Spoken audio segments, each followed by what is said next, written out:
রাশিয়ার সামরিক খাত আবারও বিশ্বমঞ্চে নিজের অবস্থান জানিয়ে দিল। একসময় বিশ্বের দ্বিতীয় বৃহত্তম অস্ত্র রপ্তানিকারক দেশ হিসেবে স্বীকৃতি পাওয়া রাশিয়া ইউক্রেন যুদ্ধের প্রভাবে অস্ত্র রপ্তানির দৌড়ে খানিকটা পিছিয়ে পড়েছিল। কিন্তু সেই ছন্দপতন যেন আবারও পুনরুদ্ধার করতে চলেছে মস্কো। কারণ প্রেসিডেন্ট ভ্লাদিমির পুতিন সম্প্রতি ঘোষণা দিয়েছেন রাশিয়া সামনে আরও বেশি অস্ত্র রপ্তানি করবে। তিনি বলেন, আন্তর্জাতিক বাজারে নিজেদের অবস্থান আরও মজবুত করতেই এই পদক্ষেপ নেওয়া হয়েছে। পুতিনের এই বক্তব্য যেন নতুন এক বার্তা যে রাশিয়া শুধু যুদ্ধের জন্য প্রস্তুত নয়, বরং যুদ্ধ প্রযুক্তির বিশ্ববাজার দখলের দিকেও নজর দিচ্ছে।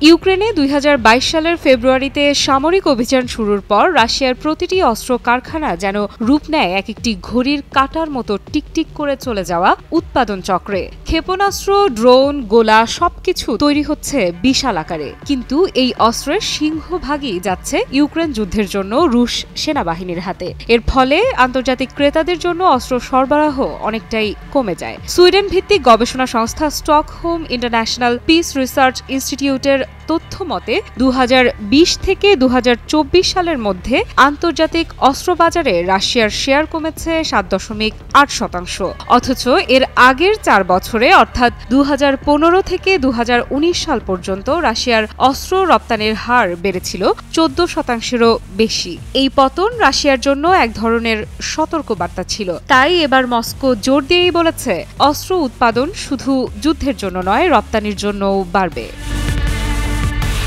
বিশ্বজুড়ে রাশিয়ার অস্ত্রের কদর নতুন কিছু নয়। চীন, ভারত ও মিশর, এই ৩ দেশ রুশ অস্ত্রের সবচেয়ে বড় ক্রেতা। এই দেশগুলো রাশিয়ার প্রযুক্তি, নির্ভরযোগ্যতা এবং তুলনামূলক কম দামে উন্নত সামরিক সরঞ্জাম পাওয়ার জন্য দীর্ঘদিন ধরে রাশিয়ার ওপর নির্ভর করছে। পুতিন তার ভাষণে বলেন, তাদের কাছে বর্তমানে বিপুল সংখ্যক অর্ডার জমা পড়ে আছে, আর এসব অর্ডারের আর্থিক মূল্য কয়েক হাজার কোটি ডলারের মতো। এমনকি অনেক দেশ মধ্যে রাশিয়ার সঙ্গে দীর্ঘমেয়াদী অস্ত্র চুক্তি করেছে। ফলে কেবল উৎপাদন বাড়ালেই চলবে না, সরবরাহ নিশ্চিত করাও রাশিয়ার দায়িত্ব হয়ে দাঁড়িয়েছে। এর মানে রাশিয়ার অস্ত্র শিল্প এখন শুধু ঘরোয়া প্রয়োজন মেটানোর কাজ নয়, বরং এক বিশাল বৈশ্বিক বাজারের প্রতিযোগিতায় ফিরে আসার প্রস্তুতিও বটে।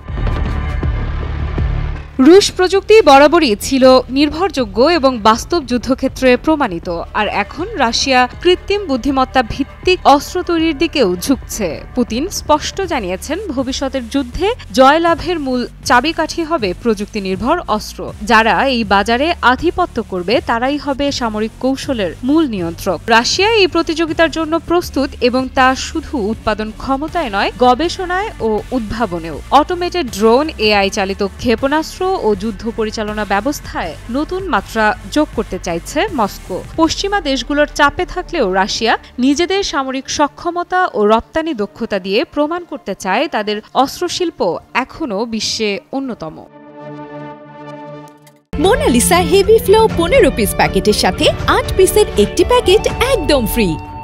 সাম্প্রতিক এই ঘোষণা শুধু একটি অর্থনৈতিক সিদ্ধান্ত নয়, বরং একটি ভূ-রাজনৈতিক বার্তা। যুদ্ধাবস্থা, নিষেধাজ্ঞা আর কূটনৈতিক চাপে থেকেও রাশিয়া জানিয়ে দিচ্ছে যে তারা এখন বিশ্বশক্তির প্রতিযোগিতায় অন্যতম খেলোয়াড়। অস্ত্র রপ্তানি বাড়ানো মানে শুধু মুনাফা নয়, বন্ধু রাষ্ট্রগুলোর সঙ্গে সামরিক সম্পর্ক আরও জোরদার করা। আর তাতে মস্কো শুধু অস্ত্র রপ্তানিকারক নয়, হয়ে ওঠে প্রভাবশালী কৌশলগত অংশীদার। পুতিনের কণ্ঠে যখন শোনা যায় আমাদের অর্ডার রয়েছে কয়েক হাজার কোটি ডলারের, তখন বোঝা যায় রাশিয়া এখন আবার নিজের হারানো বাজার ফিরে পাওয়ার দিকেই এগিয়ে যাচ্ছে। বিশ্বের চোখ এখন এই ঘোষণার পরের পদক্ষেপের দিকে, কারণ এটি শুধু বাণিজ্য নয়, নতুন এক প্রতিযোগিতার শুরু। আফরিদা ইফরাত, নিউজ 24।